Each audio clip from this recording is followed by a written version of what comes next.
recently in American Studies, we did a project on the Civil War in the 1860s and how civilization was back then. The economics, the government, how unstable and how different the North and versus the South were. We had to take those and compare and contrast it to our civilization today. How are the economics similar? How is the government similar?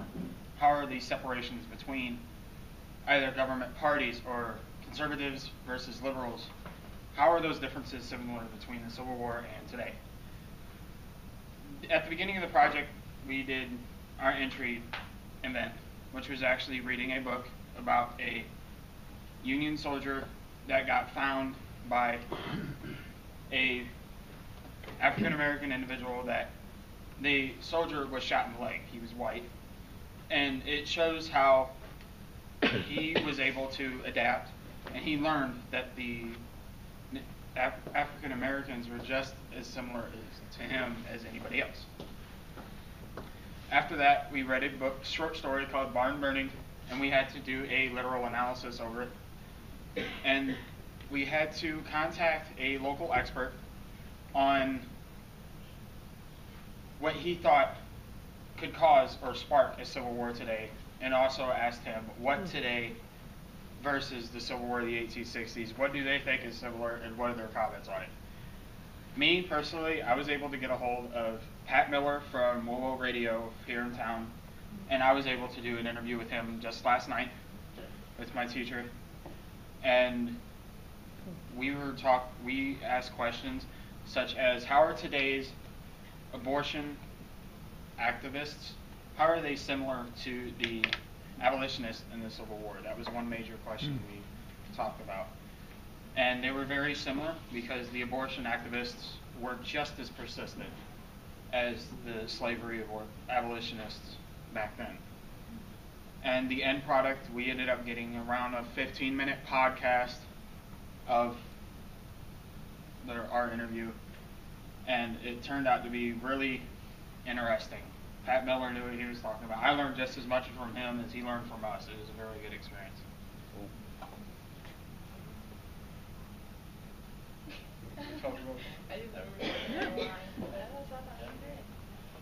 All right, like you said, we had to contact the expert for our podcast. So originally, at first, I contacted someone from the Indiana Historical Society, but they were unable to do the podcast. So yesterday, last minute scrambled around. I actually found a U.S. history teacher from down Wayne High School. So we did our podcast with him, and I focused more so on how the roles have switched with classes. In the Civil War of 1860, the upper class was more favored than the lower class with conscription. But I focused more so how the roles have switched, how the lower class now gets welfare and food stamps and takes advantage of unemployment, while the upper class gets substantial tax increases. So my podcast was based off of that, and our expert actually had really great answers for our questions. We also mentioned about Texas possibly seceding from the U.S. and how that could potentially have a reoccurrence of the Civil War of 1860 to today. Well, we ended up we were going to do someone from a radio station, but we ended up not getting in contact back. So we ended up doing my grandfather, who was a former Marine, and we focused on more of the laws that are being passed now, like legalizing marijuana, the gay marriage, and things like that that could possibly split the U.S. up. And we got about a 15-minute podcast out of it, and it ended up being, we got to see how other people view the topics that we didn't view the same. Hi, I'm Aaron, and this is Christine. We were in a group together. When we first found out about the project, when we got our entry event, we were like, well, normally it would have been like, wait a minute, we have to do a podcast? What is that? We have to go out and contact an expert? I mean, you guys are experts. Can't you guys just do it? And you did ask. Normally that would have happened, but since we're in new tech, we're used to this kind of thing. So we're like, all right, let's figure this out. We set it up into phases. Luckily, I have second period ROTC. So I talked to my ROTC teacher. He's a colonel in the Air Force. He's a lawyer and an English major. And I was like, wow, that's all the greatest things. He's perfect for this. We ended up talking to him, came up with some amazing questions, and had I not talked to him, I don't think I would have had nearly as big a grasp on the subject matter that I did. We talked about many things that could have sparked a civil war today, and his overall answer was no. He talked about many things, including economics and how the issue today is not so much wealth, more or less ethics, who wants to work and who does not want to work. Really, really inspirational, and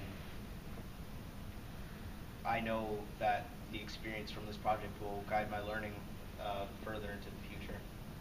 I'm going to build off what Aaron said. Yeah, interviewing with Colonel Strobel was incredibly interesting to all of us because with his background, he had a lot more insight than a high school student would because he's been in situations that we haven't. He's had more experience because of his majors and his job.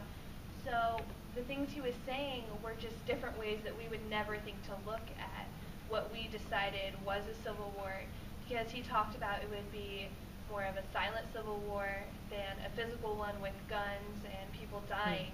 And I just feel because of this project, we were able to look at the world in a different way and look at different viewpoints through a third party and also our own, and we could create actual opinions and believe different things than what we would if we were just to overlook the entire thought of the Civil War. So it was an incredible project, and it definitely taught all of us a lot individually.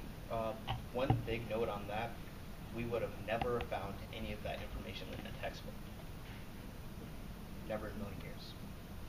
And also, the great thing about New Tech, we do different things to connect with the outside world. For example, every couple of weeks we'll write précis over a recent article just to keep us in the know with what's going on around us in the current world. So, true thing is, a lot of us around here in New Tech are very knowledgeable of what's going on in the outside world. We know what's going on in the government, and just with this project, we know what could possibly cause a civil war in the future.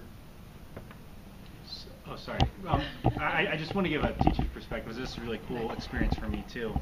And I remember when I was thinking, okay, my planning, I got to hit the Civil War, which is so hard to make relevant and authentic to kids. And kids always say, why do we need to know about this? Why do I care about it? And they always assume it has to do with slavery. It has to do with racism. And when well, actually, there's a lot of classes met play. And I was on the drive home, and I was listening to talk radio. And there was some young caller called in saying, like, are we headed towards another civil war? And I thought, how cool would it be if my kids were part of that conversation? So I said, well, that's kind of hard to do. That's a lot of kids. Well, maybe they'll have their own conversations, have their own podcasts. Oh, and they'll get the experts. And kids who, like, contact, like Colton said, a really prominent radio talk show host in Fort Wayne, and then another person contacted the superintendent for our district. And she came in yesterday, and judges from all over. I mean, it was fantastic, and I would never have been able to get those experts on my own, which I was going to at first, but no, let's just let the kids do it. And they did way, way better than I ever could. Quick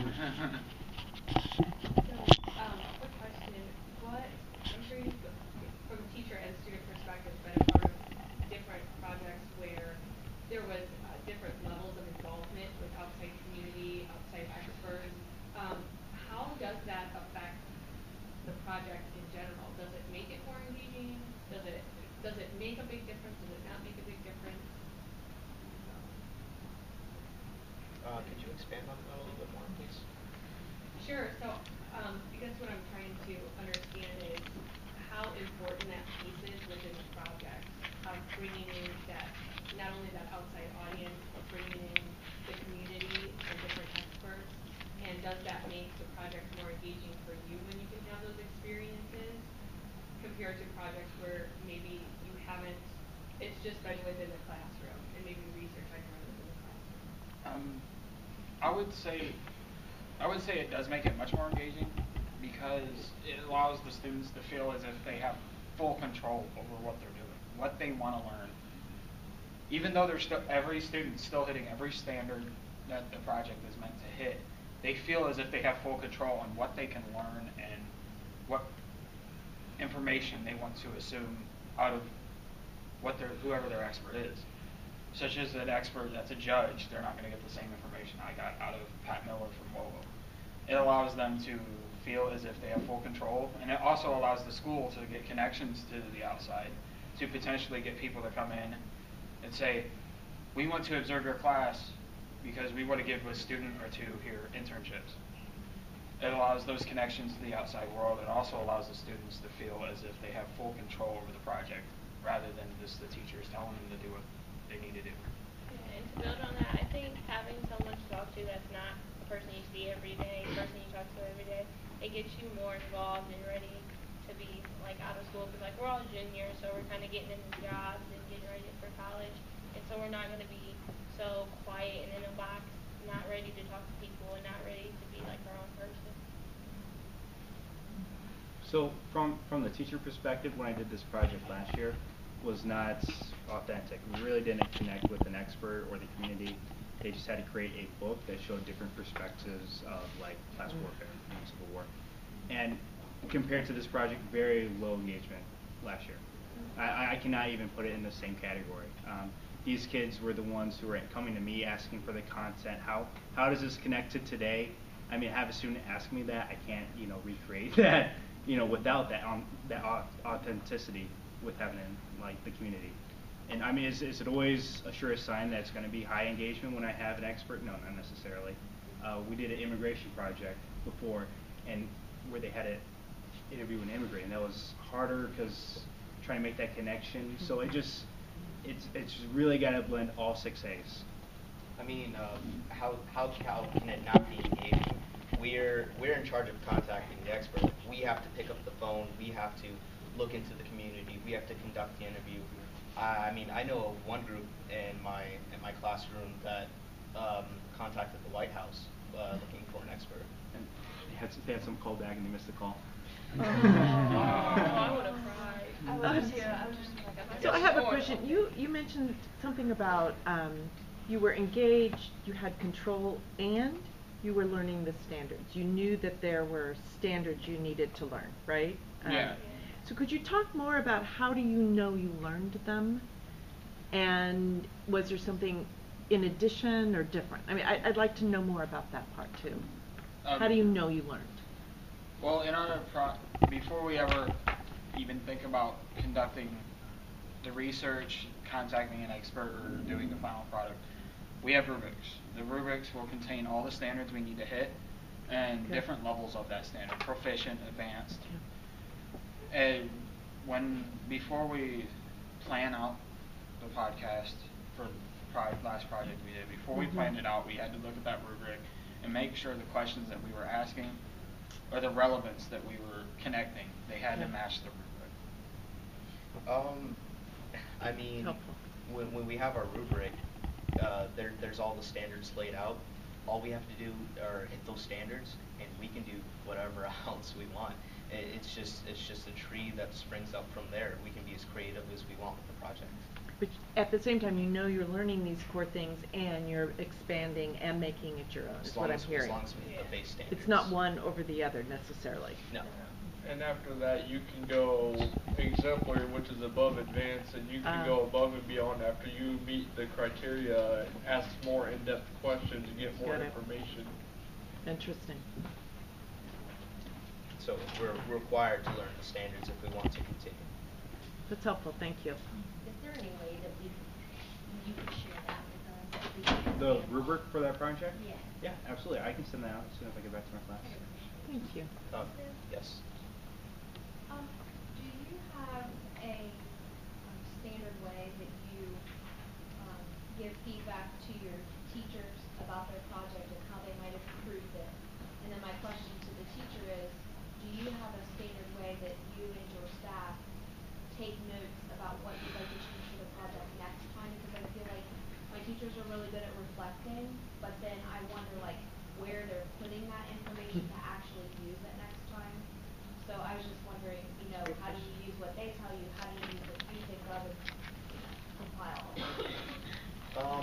Yes, usually after we finish a project, we will do what's called a project reflection. We'll talk about how well we collaborated with our peers, what could have been better with the project, what needs to be changed, or why it's just fine the way it is. And the teachers will read over it and reconsider it for future projects and maybe doing that project again next year. And it's just a really helpful tool for teacher and student communication. And also, instead of the teachers grading your group off collaboration, the group itself can do it. After each project, we get a collaboration rubric online, and there's 3 different categories, and there's a bar you can drag across for how you think your group members did, and in each box there's comments, and you can write comments about how they did. And there's also a box at the bottom of the sheet. If you think there's something that needs to be addressed to the teacher privately, you can type something in there and send it off to them, and they know what's going on. The really cool thing about what Darren was talking about with the peer evaluation rubric is when you leave those comments, your peers see what you said, but they don't know who it comes from. But it also just shows, how I can get better at something. And if we do a project planning forum, you lay out personally the things you know you're strong with and the things you know you need to improve on. And when you get the feedback from your peers, it shows you, did you improve on this? Do you still need to keep going? Or is there something that you thought you had a strength in but you didn't show it in the project? So that's a really strong way that we collaborate kind of silently, but it helps us move forward as not only as a group but as students themselves. And the comments double in purpose for justifying why that person deserves the grade they were given. And then in some classes we do our likes and I wonders where we'll get up in the front of the class, like everyone sits there, and we'll tell the teachers like what we liked about the project, what we wondered, like what could be different, how we could have done it different. And I think that helps a lot too, because then they get our opinions on if we like the project or not. So then from the teacher standpoint, then we take that feedback, whether it's likes and wonders, like Michaela was saying, just an open class discussion, or it's something more formal like a forum, like Aaron was saying. For this past project, you guys had to do a reflection on what can we improve, because this is, like I said, the first year we're doing this. Then I'm going to go through, probably tonight, and I'm going to take that feedback and I'm going to go over with my co-teacher, and then I'm going to put it into my curriculum map for next year, and it's got all my notes for when I was planning the project. So then over the summer when I'm looking over the year what I'm going to hit, I can kind of tweak how I want to hit the project. So that way I don't lose it, because I know in a year's time so much goes, but I'm not going to remember what the heck worked and what didn't. So that's so helpful for me. And then also with the peer evaluation, any comments I see, I can see how was the group working together. So a lot of feedback and a lot of purpose to planning for next year.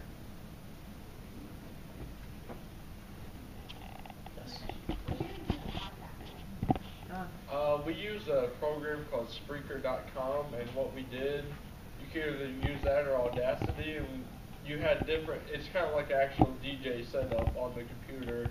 You have 3 decks, one controls the volume and that, and then you just hit play and you can record your podcast with your expert. You can even put commercial breaks in, so it kind of gives that lifelike characteristic to it.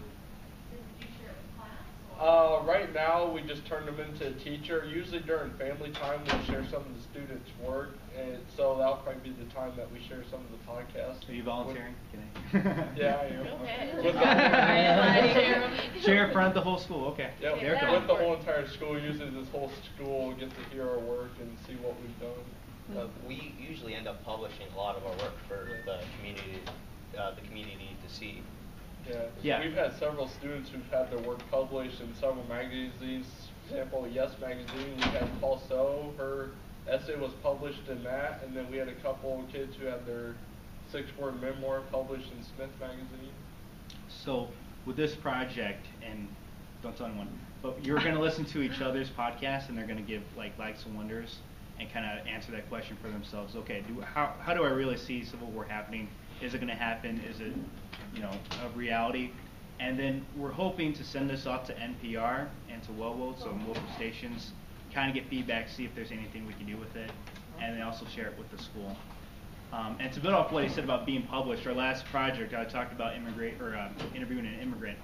They created an actual book through a site called Bookemon, and it can be published. And a few students actually went through the process, paid $20, went through Amazon, ordered it, so they have a hard copy of a book that they did, and they gave it to their interviewee. So it's really cool. We try not only make it authentic, but actually like a product that is real and that has purpose, and the kids really buy into that. Or we hope you do. There's just something to be